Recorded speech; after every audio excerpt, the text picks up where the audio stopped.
Vamos fazer um breve retrospecto para podermos iniciar o nosso estudo. A doutrina espírita, ou o espiritismo, surgiu formalmente em abril de 1857, com a edição de O Livro dos Espíritos. Kardec dividiu-o em 4 partes, que denominou de livros. Livro primeiro, livro segundo, livro terceiro e livro quarto. Cada uma dessas partes originou um outro livro, um novo livro. Assim, já tínhamos então o Livro dos Espíritos, que originou mais 4, ficamos então com 5 livros que compõem as obras básicas da doutrina espírita. Apenas relembrando, pela ordem de surgimento: o Livro dos Espíritos, o Livro dos Médiuns, o Evangelho segundo o Espiritismo, o Céu e o Inferno e, por último, a Gênese. Então, essas 5 obras, esses 5 livros, é que compõem as obras básicas da doutrina espírita. O Evangelho segundo o Espiritismo, que é o objeto do nosso estudo, originou-se da terceira parte de O Livro dos Espíritos, ou do seu terceiro livro, que trata justamente das leis morais. Vamos nos recordar também que lá na questão 629 de O Livro dos Espíritos, a espiritualidade diz que a moral é a regra para se conduzir bem. Então vamos associar essas duas informações. O Evangelho segundo o Espiritismo trata das leis morais, ou seja, trata ou nos traz as regras para bem nos conduzirmos. Vamos fazer aqui uma observação. Quando nós vamos ler e principalmente estudar um livro, é importante que analisemos todo o seu conteúdo, desde a capa. Eu costumo, nos grupos de estudo, fazer essa observação. Ao pegarmos um livro, vamos começar analisando desde a capa, porque na capa tem obras que costuma ter ali aquelas chamadas orelhas com informações do autor, da obra e algumas outras referências. Passando então pela ficha catalográfica, que contém as informações bibliográficas, pelo índice, que vai nos orientar no manuseio, na busca de matéria para estudo, pela introdução e, finalmente, pelo conteúdo propriamente dito. Então, dessa maneira, ou fazendo dessa maneira, nós iremos conhecer a obra no seu todo, né? Kardec nos alerta que, no Livro dos Espíritos, se não lermos a introdução, nós não vamos compreender certos termos contidos no conteúdo das lições, dos capítulos. Da mesma maneira, no Evangelho segundo o Espiritismo, nós vamos ver aqui que ele traz uma parte de dados históricos, e ele diz assim: é importante conhecer o significado de certas palavras para entender certas passagens do Evangelho. Então, insisto, sempre que formos estudar uma obra, busquemos analisar realmente toda a sua composição. Estruturalmente, o Evangelho segundo o Espiritismo está dividido em 28 capítulos. Cada capítulo apresenta 3 partes. A primeira é uma transcrição de um trecho do Evangelho de Jesus, com indicação do evangelista, do capítulo e do versículo. A segunda parte contém as explicações e interpretações de Kardec a respeito do assunto daquele capítulo. E, por último, a terceira parte é o que Kardec intitulou de As Instruções dos Espíritos, que reúne mensagens ditadas pelos Espíritos a respeito do tema daquele capítulo, com indicação do autor espiritual, o ano e a cidade onde a mensagem foi obtida. Então, essa é a estrutura de cada capítulo do Evangelho segundo o Espiritismo, com algumas exceções. Alguns capítulos, às vezes, não têm essas três partes, mas a maioria traz justamente essas três partes. E por que estamos fazendo esse destaque? Porque isso faz parte dessa questão de conhecermos a obra, né? Às vezes, algumas pessoas nos colocam assim: por que o Espiritismo quis ter o seu Evangelho? Já não tinha o Evangelho de Jesus? Então, as pessoas que fazem essa colocação, obviamente não espíritas, né? Elas deixam a impressão de que entendem que a obra, o Evangelho segundo o Espiritismo, seria um outro evangelho, outras orientações que não as orientações dos ensinamentos de Jesus. Mas, na realidade, o Evangelho segundo o Espiritismo contém exatamente os ensinos de Jesus, né, o seu Evangelho, só que explicado sob a ótica do Espiritismo. Por isso o título, O Evangelho segundo o Espiritismo. A doutrina espírita é essencialmente cristã, pois está baseada em Jesus. Isso é importante também termos sempre em mente, porque também ouvimos referências a essa questão, né? De que o Espiritismo não é religião, o Espiritismo não tem nada a ver com Jesus, não. O Espiritismo é uma doutrina essencialmente cristã, está baseada em Jesus. Na introdução do Evangelho segundo o Espiritismo, Kardec nos informa que podemos dividir as matérias contidas nos evangelhos em 5 partes: os atos comuns da vida do Cristo, os milagres, as profecias, as palavras que serviram para o estabelecimento dos dogmas da Igreja e o ensino moral. Ele esclarece que apenas esta última parte, ou seja, o ensino moral, é que constitui o objeto exclusivo do Evangelho segundo o Espiritismo. E aí é compreensível que Kardec tenha feito dessa maneira, ou tenha composto essa obra dessa maneira, porque poderíamos avaliar assim: os atos comuns da vida do Cristo, se ele almoçou aqui, se ele almoçou na casa do outro, se ele sentou aqui ou sentou lá, se ele estava com sandália ou sem sandália, isso não nos ensina nada. Não é uma informação que servirá para balizarmos a nossa conduta no dia a dia. Apenas os seus ensinos morais, esse sim é que vai nos balizar para o dia a dia. Por isso que Kardec, então, concentrou no Evangelho segundo o Espiritismo só essa parte do ensino moral. E José Herculano Pires, mais conhecido como Herculano Pires, né, ele afirma que este livro oferece a base e o roteiro da religião espírita. Lembrando aqui que o Espiritismo é uma doutrina com tríplice aspecto: filosofia, ciência e religião.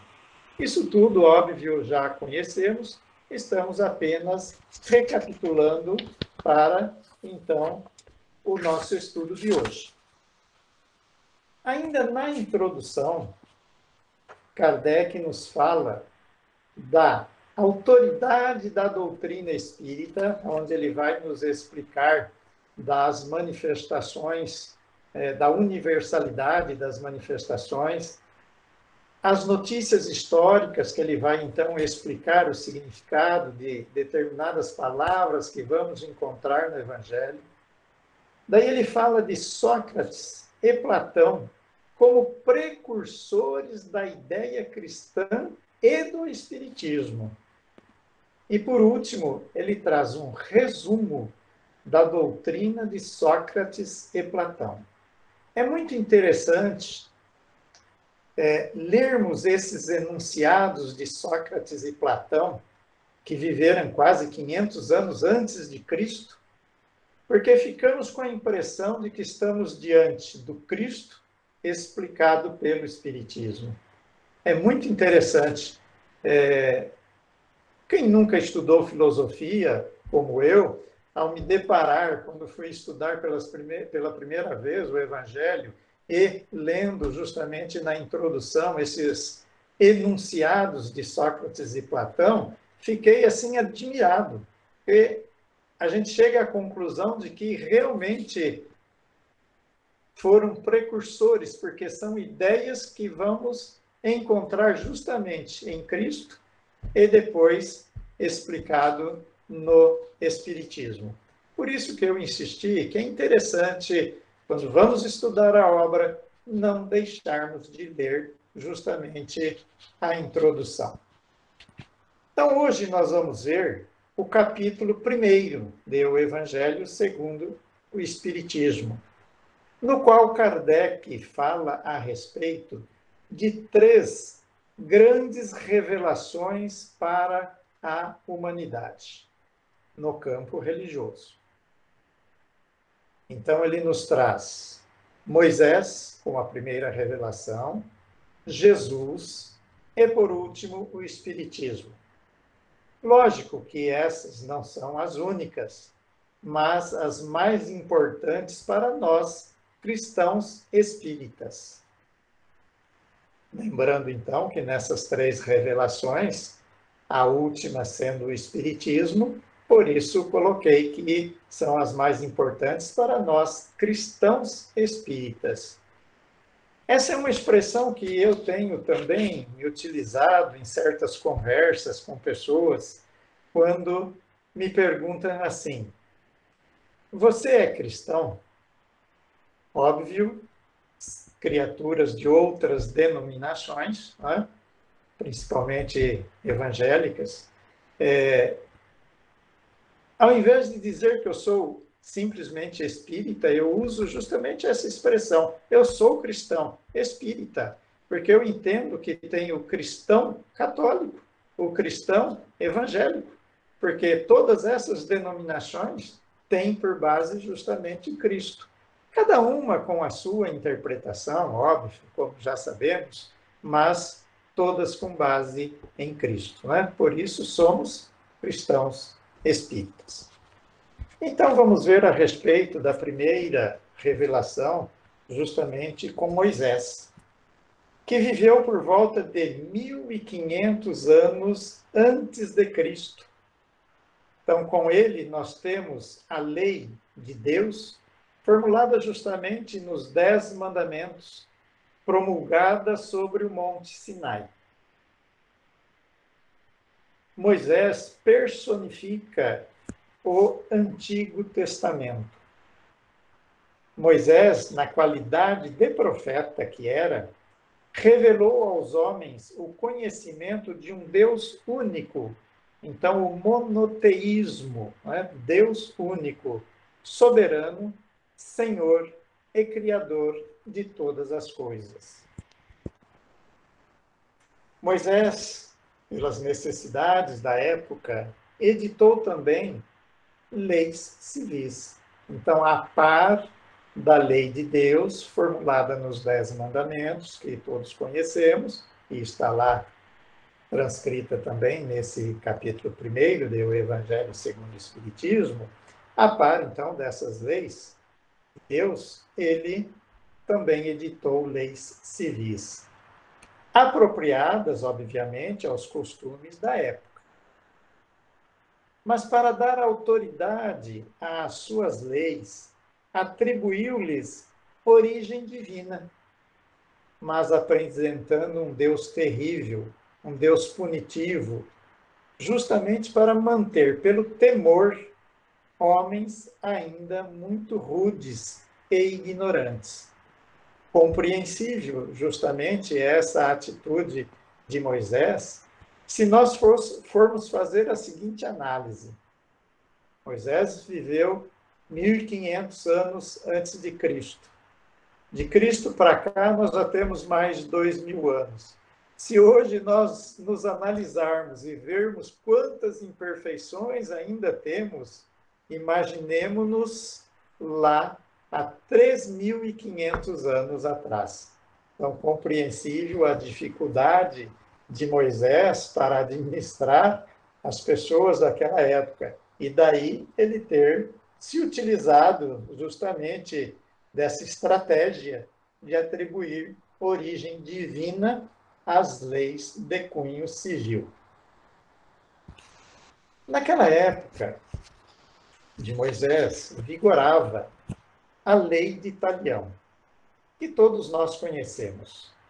Olho por olho, dente por dente.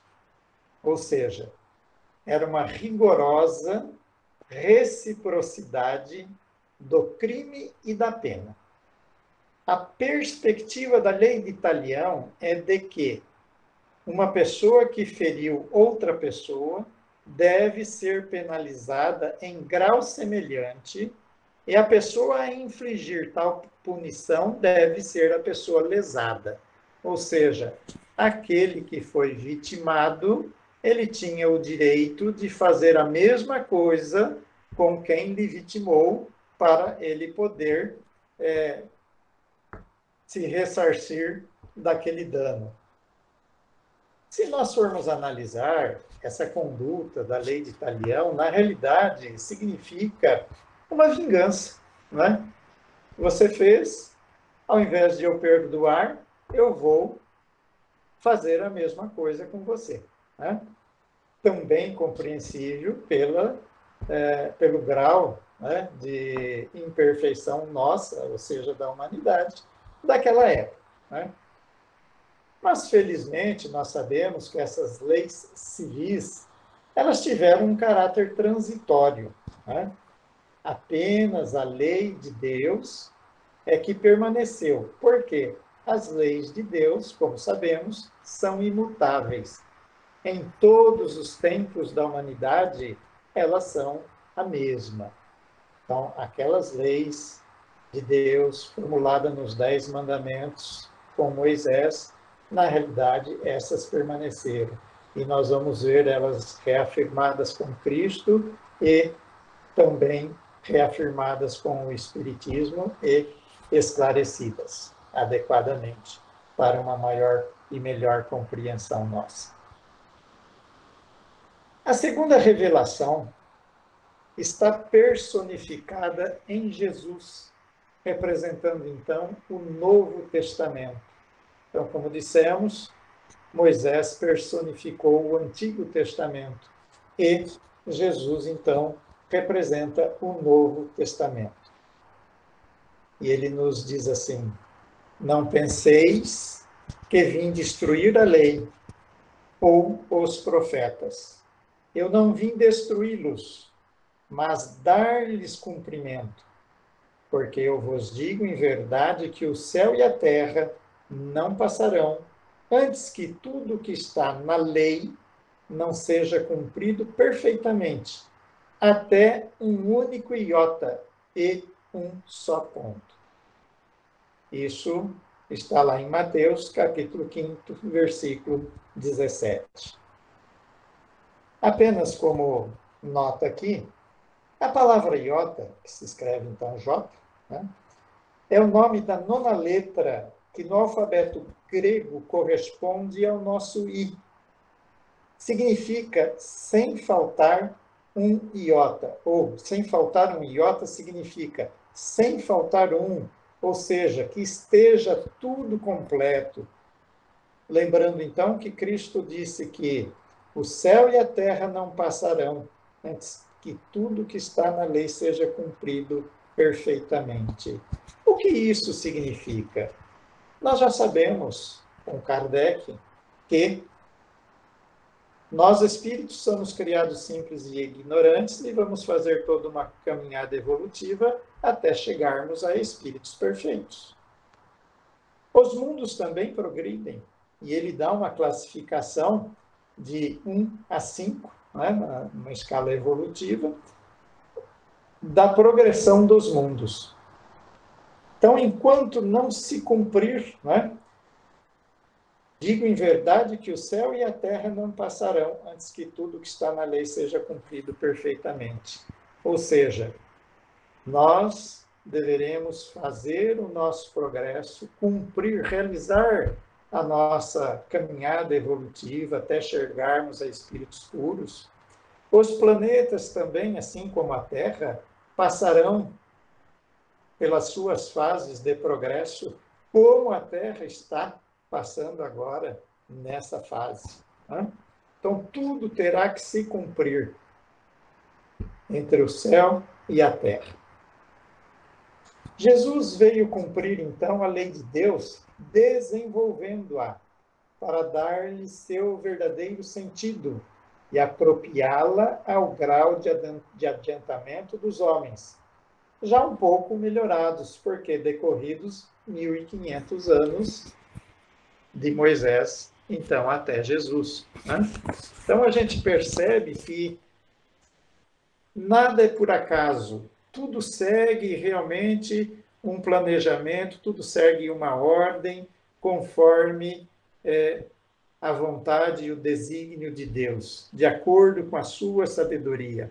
Lá na época de Moisés, nós não tínhamos condições de compreender explicações mais detalhadas a respeito das leis morais, ou leis de Deus, ou leis divinas. Já com Cristo, então, 1500 anos após, nós estávamos já um pouco melhorados. Então, Cristo pôde desenvolver aquelas ideias, trazer esclarecimentos mais amplos, mas mesmo assim, nós sabemos que ele não disse tudo.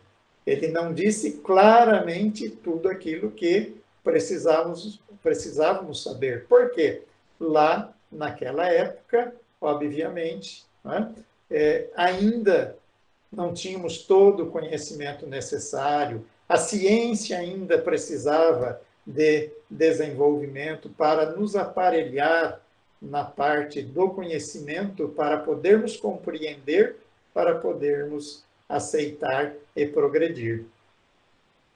Jesus, o ponto alto justamente dos ensinos de Jesus é a lei do amor.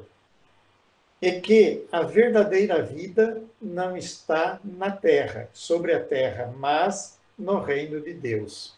Essas as duas grandes contribuições para nós que Jesus nos trouxe através dos seus ensinamentos. A lei do amor.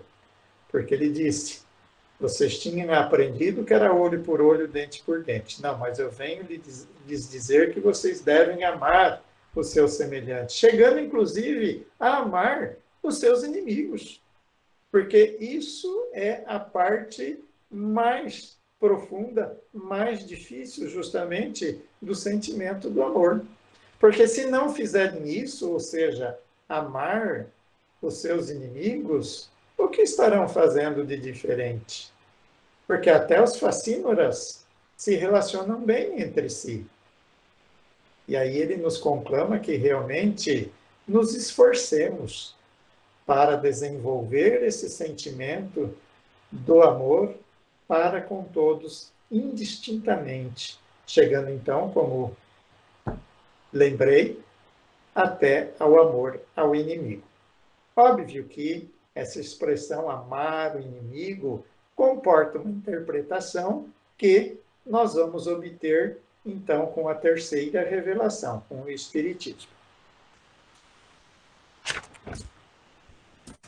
Jesus nos apresentou uma outra figura de Deus. Se lá com Moisés nós tínhamos aquela visão, aquela ideia do Deus vingativo, do Deus punitivo, Jesus alterou essa imagem. Por quê?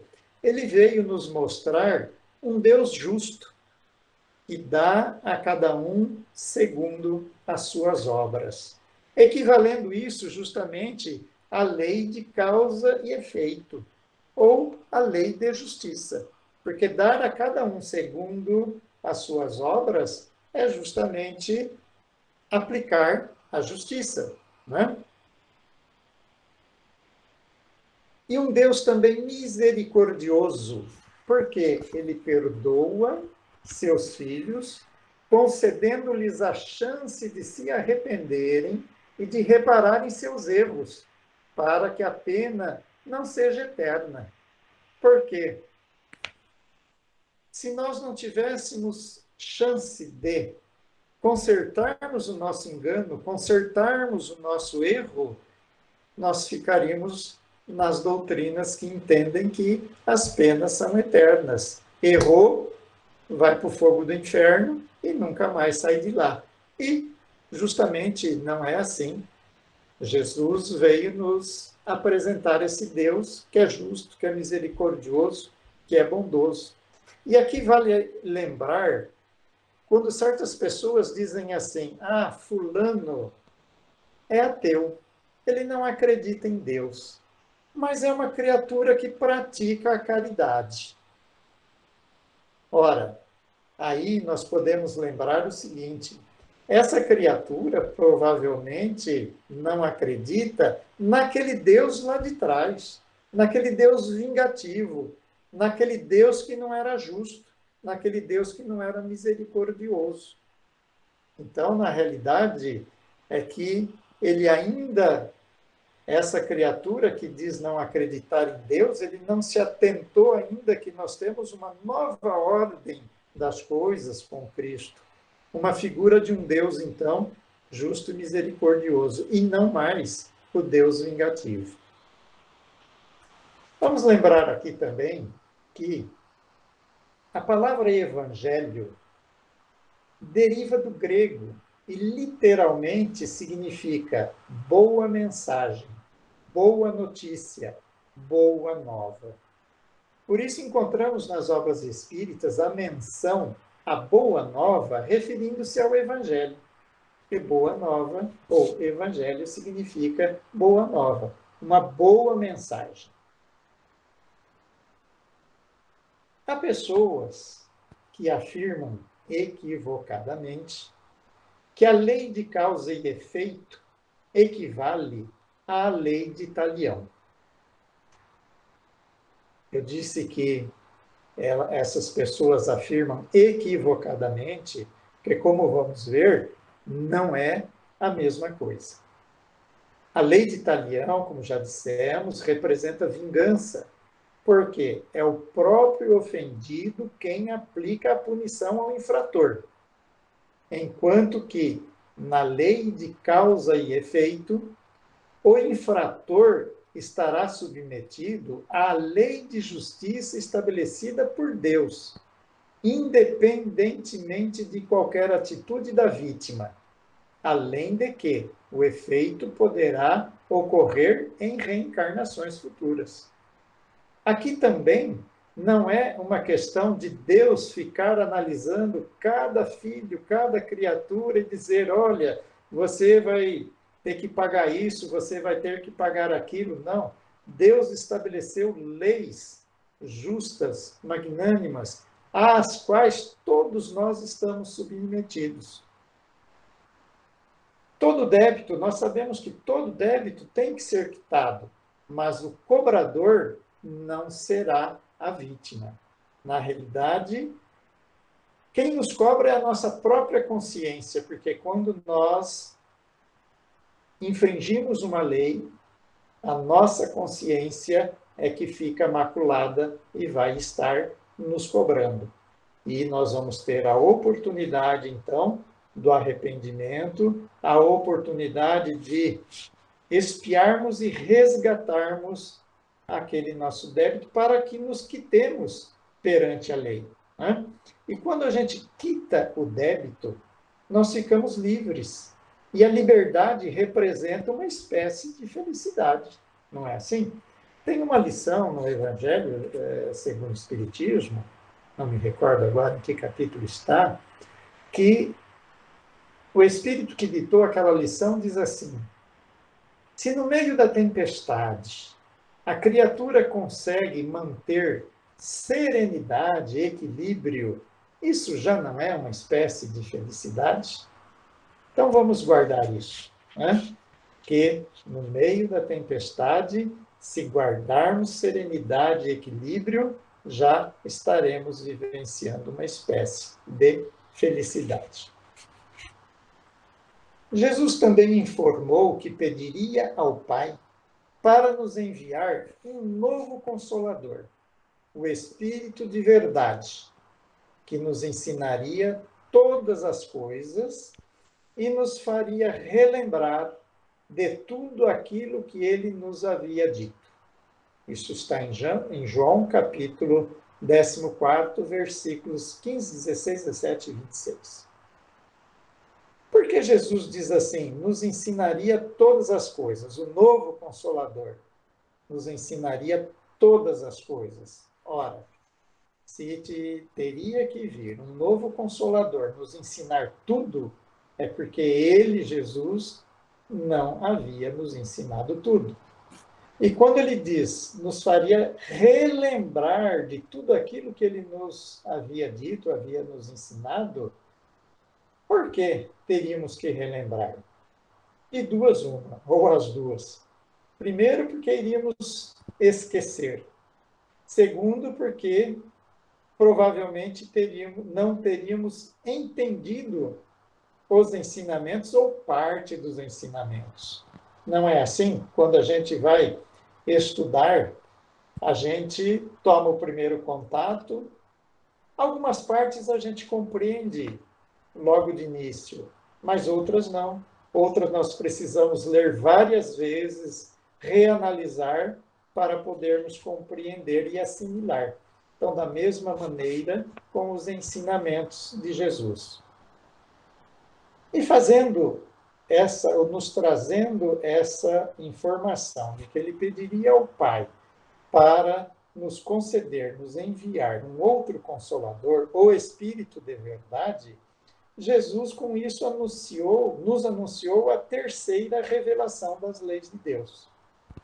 E justamente o Espiritismo, como a terceira revelação, veio cumprir a promessa do Cristo. Detalhe: essa terceira revelação, a doutrina espírita, é um trabalho dos espíritos.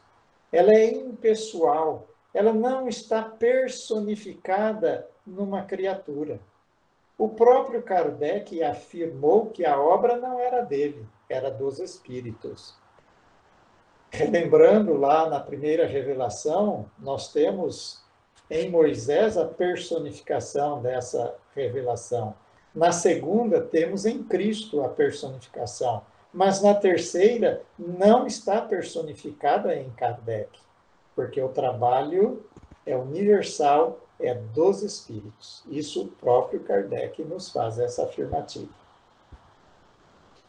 O Espiritismo é claro e explica o que Jesus disse por parábolas. Muitos ensinamentos Jesus nos apresentou de uma forma um tanto que velada. Então a humanidade precisaria, como veio então depois a terceira revelação, nos trazer uma explicação mais clara, mais adequada para que pudéssemos compreender. Então, assim que a humanidade se apresentou em condições de receber essas informações, surgiu a terceira revelação. Apenas para a gente dar uma ilustração dessa questão de que o Espiritismo, é claro, explica aquilo que Jesus disse de maneira velada. O nascer de novo, quando Cristo disse que era necessário nascer de novo para ver o reino de Deus. Hoje nós sabemos que essa passagem ele estava nos falando da reencarnação. Mas lá naquela época ele não podia falar da reencarnação porque não teríamos entendido. Até porque, na época, os judeus tinham a ideia da ressurreição, mas não exatamente da reencarnação. Mas hoje, com a doutrina espírita, nós temos perfeito conhecimento do mecanismo da reencarnação, que, na realidade, é a expressão do Cristo, nascer de novo. O Espiritismo também nos revela as verdades do mundo espiritual e suas relações com o mundo corporal. Essa é uma grande contribuição também da doutrina espírita, né? E principalmente através da comunicabilidade entre os dois planos, né? Aqui os encarnados e os desencarnados. Com isso, nós passamos a compreender uma série de fenômenos que antigamente, inclusive, eram tidos como milagres. A doutrina espírita veio nos fazer essa revelação, nos mostrando que tudo está dentro justamente da ordem natural, da ordem das leis de Deus. O Espiritismo também nos proporciona a fé raciocinada. E nos diz assim, que fé raciocinada só é aquela que pode encarar a razão frente a frente em qualquer época da humanidade. É importante lembrarmos aqui nesse ponto a respeito da fé, que a fé cega faz fanáticos. E o fanatismo é muito perigoso. Daí essa grande contribuição também do Espiritismo nos proporcionando uma fé raciocinada. Porque o Espiritismo nos conclama justamente a termos um espírito crítico. Eu vou acreditar a hora que a minha razão me disser que aquilo é possível. Então, daí eu passo a aceitar. Vamos lembrar também de uma conclamação dos Espíritos, ou do Espírito de Verdade, que, numa das lições, termina nos conclamando assim: Espíritas, amai-vos, eis o primeiro ensinamento. Instruí-vos, eis o segundo. Isso está no capítulo 6 do Evangelho segundo o Espiritismo, na parte das instruções dos Espíritas. Amar primeiro, instruir-se depois. A respeito do instruir-se, vamos nos recordar que lá na questão 780 do Livro dos Espíritos, a espiritualidade respondeu a Kardec que o progresso espiritual normalmente vem primeiro, para depois vir o progresso moral. Dificilmente eles andam juntos. E justamente o progresso intelectual é necessário à humanidade para que o homem compreenda o bem e o mal e possa escolher. Daí, então, ele tendo condições de escolher, ele vai justamente exercer o seu livre-arbítrio e, se sensato, vai buscar o caminho do bem, o caminho do progresso. O Espiritismo realiza o que Jesus disse do Consolador prometido: conhecimento das coisas, que faz o homem saber de onde vem, para onde vai e por que está na Terra. Essa é uma indagação filosófica que só o Espiritismo resolveu. Porque hoje nós sabemos de onde a gente vem, de onde a gente veio. Nós sabemos que somos espíritos. Estamos, quando desencarnados, no mundo espiritual. Quando temos a autorização, reencarnamos, ocupamos um corpo aqui, e depois vamos desencarnar e retornar ao mundo espiritual. E por que, então, estamos aqui na Terra? Já sabemos também disso, que é justamente para o progresso, o nosso progresso espiritual. Esse é o único objetivo das reencarnações: progresso. Nada além disso. Mas tem pessoas que objetam assim: mas a gente vem aqui e sofre. Sim, O sofrimento é uma consequência natural da infração à lei. Sempre que eu infrinjo a lei, eu sofro. Então, o sofrimento, a dor, é como um alarme para me mostrar que alguma coisa está errada no meu comportamento e que eu preciso me ajustar para, então, não infringir mais a lei e não sofrer. Chamamento aos verdadeiros princípios da lei de Deus. E aqui vale a gente lembrar que justamente o Espiritismo nos mostra que cabe a cada um fazer o seu progresso. Cada um é responsável pelo seu caminhar, cada um é responsável justamente por aquilo que nós chamamos de destino, né? Há pessoas que acham que destino é algo, é um pacotinho pronto que Deus entrega a cada um no seu nascimento. Não. Destino é a somatória das consequências das nossas atitudes.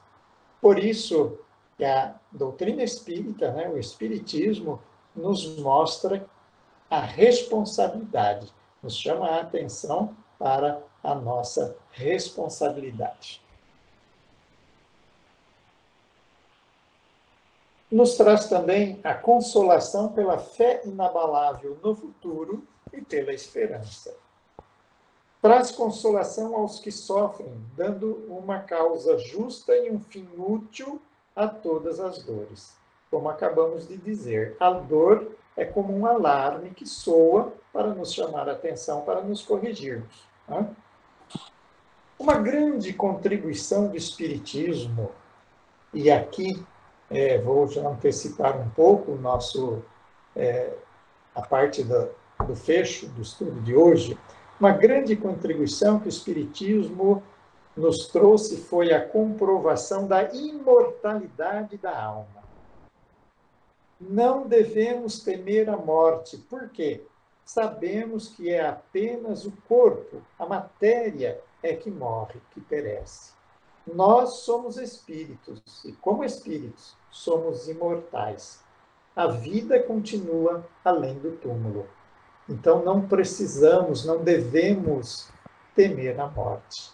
Não devemos, obviamente, desejá-la, porque enquanto estamos aqui na vida material, nós precisamos aproveitar para fazer o máximo de aprendizado que nos for possível, dentro dos dois fatores que compõem o espírito, intelecto e moralidade. Nós precisamos aproveitar o máximo. Então, nunca desejar a morte, muito menos o suicídio, né? Mas nós não devemos temer a morte, porque o espírita deve compreender a naturalidade desse fenômeno que chamamos de morte, né? E ter essa consciência, essa certeza de que a vida continua. E que lá no mundo espiritual, a vida continuando, nós estaremos levando a nossa bagagem e as consequências das nossas atitudes também. Também pela mediunidade podemos conversar com os que estão no mundo espiritual. Isso também é um consolo, é um alento e é uma forma também de aprendizado, né? A comunicabilidade entre os encarnados e desencarnados através do exercício da faculdade mediúnica. E pela reencarnação, voltaremos quantas vezes forem necessárias para realizarmos o nosso progresso espiritual. Como eu disse, a reencarnação tem por objetivo único o nosso progresso, né? Eu costumo brincar nos nossos estudos, quando tocamos nessa questão da reencarnação, que antigamente a gente ouvia dizer assim: só não há solução para a morte. E eu costumo dizer: tem sim, tem a reencarnação. Então, até para a morte, hoje nós temos solução. Nós temos a reencarnação. E, finalizando esse capítulo primeiro do Evangelho segundo o Espiritismo, Kardec nos fala da aliança da ciência e da religião. Ele diz que a ciência e a religião são as duas alavancas da inteligência humana. A ciência revela as leis do mundo material e a religião revela as leis do mundo moral, ou mundo espiritual. Ambas têm um mesmo princípio. Por quê? Ambas foram criadas por Deus. Então, elas não podem se contradizer, já que são criações de Deus, as duas, tanto a ciência quanto a religião. Então, na realidade, elas devem se complementar, pois não é possível que Deus criaria duas coisas antagônicas, que uma anulasse a outra. Marcelo Gleiser, que é um físico teórico brasileiro, há anos morando nos Estados Unidos, num artigo publicado na Folha de São Paulo em junho de 2006, ele escrevia na Folha, ele afirmou: a conciliação entre ciência e religião só ocorrerá quando ficar claro o papel social de cada uma. Negar uma ou outra é ignorar que o homem é tanto um ser espiritual como racional. Eu fiz questão de trazer essa afirmativa do Marcelo Gleiser, porque é um cientista, é um representante da ciência, né? E olha o que ele diz, né? O reconhecimento de que o homem é um ser espiritual e que é preciso que o papel de cada parte dessa fique bem esclarecido para caminharem em harmonia. Queridos amigos, os tempos são chegados, isso nós sabemos. E a transformação da Terra no processo evolutivo já se iniciou há mais de século, segundo informações dos espíritos contidas nas obras básicas. Assim, tenhamos o Evangelho sob a ótica do Espiritismo como nosso manual prático para a solução dos desafios de cada dia. Costumo também, quando lembramos disso, de ter o Evangelho como nosso manual prático, costumo lembrar o seguinte: quando a gente compra um carro, quando a gente compra um utensílio, um eletroeletrônico, eles vêm com um manual para que a gente use adequadamente aquele bem. O correto é ir lá, pegar o manual, lê-lo de cabo a rabo para saber como bem operar aquela máquina ou aquele utensílio. Não é assim? O Evangelho, para nós, em termos morais, em termos espirituais, é a mesma coisa, é um manual que nós deveríamos estar sempre consultando. A questão é que, mesmo que a gente leia o manual, digamos, do nosso carro, a gente não vai compreender todas as explicações que estão ali. Ou, às vezes, a gente vai até esquecer daquilo que leu. E o Evangelho, ainda para nós, acontece da mesma maneira. Às vezes a gente não compreende, às vezes a gente esquece, mas o importante é que a gente se esforce para estar lembrando dos ensinamentos, fazendo justamente o nosso esforço para seguir as leis de Deus, os ensinamentos do Mestre Jesus, né? E lembrando Tiago, quando ele diz assim: sejamos cumpridores da palavra e não somente ouvintes. Falando em desafios, vamos aproveitar para analisar trechos de uma mensagem sobre pandemias, à vista da situação atual da Terra com a Covid-19. Esse texto foi lembrado no estudo que o Agrício fez na segunda-feira. É um texto que está lá na Revista Espírita, de 1865, na revista de novembro de 1865. Eu vou ler alguns trechos, não é comprido, a mensagem toda não é comprida, mas eu vou ler só alguns trechos, para justamente nós verificarmos se esta lição trazida pela espiritualidade em novembro de 1865, a respeito da pandemia da cólera que assolou também todo o planeta, vamos ver se tem alguma coisa aqui em comum com a situação que nós estamos vivendo atualmente e se podemos extrair alguma lição aqui dessa mensagem. Ela inicia dizendo assim: já que a cólera é uma questão de atualidade e cada um traz o seu remédio para rechaçar o terrível flagelo, eu me permitirei, se eu quiserdes, dar também a minha opinião. E segue, depois vem o seguinte parágrafo. Não existe remédio universal contra essa moléstia, seja preventivo, seja curativo.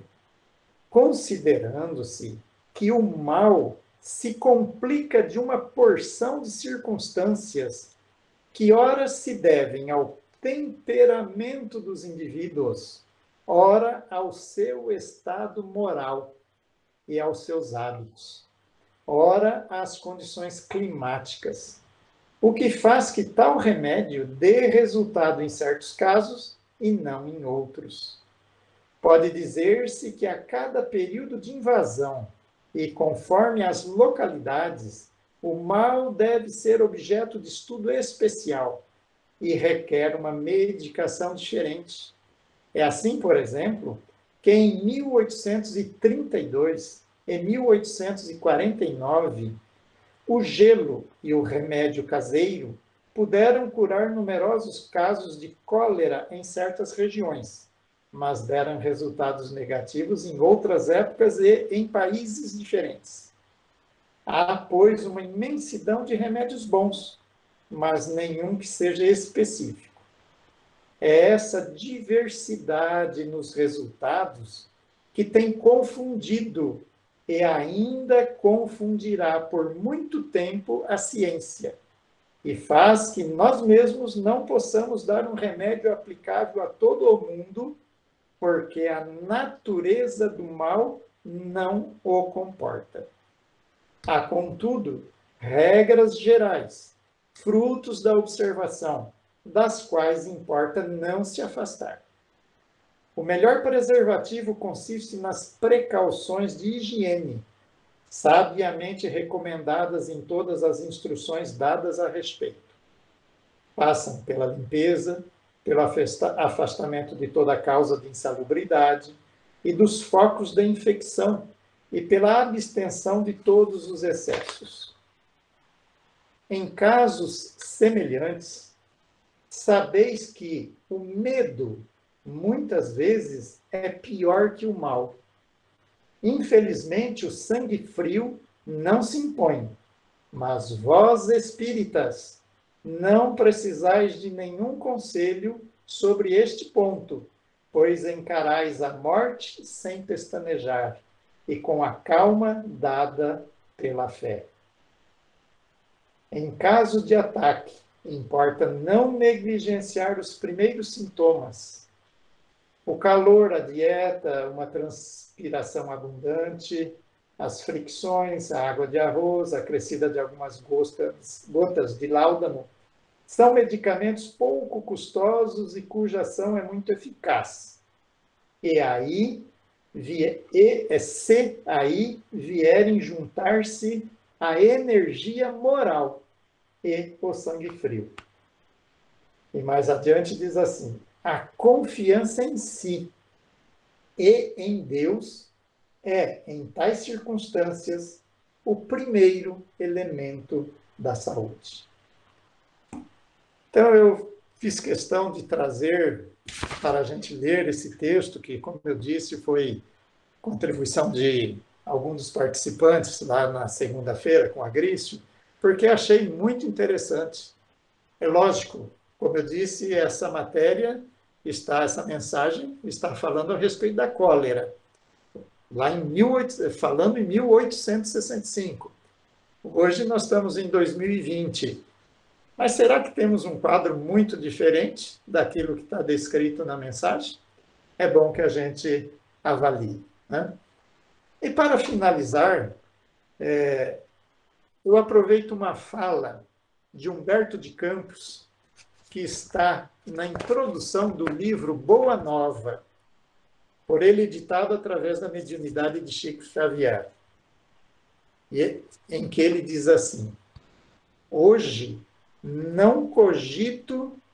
não mais cogito de crer, porque sei. Todos nós já sabemos. Portanto, mãos à obra, façamos a nossa parte. Deus é Pai bom, misericordioso, justo, e Ele nos ampara. Não temamos, confiemos, tenhamos fé forte que transporta montanhas e com certeza vamos chegar a Porto Seguro. Obrigado.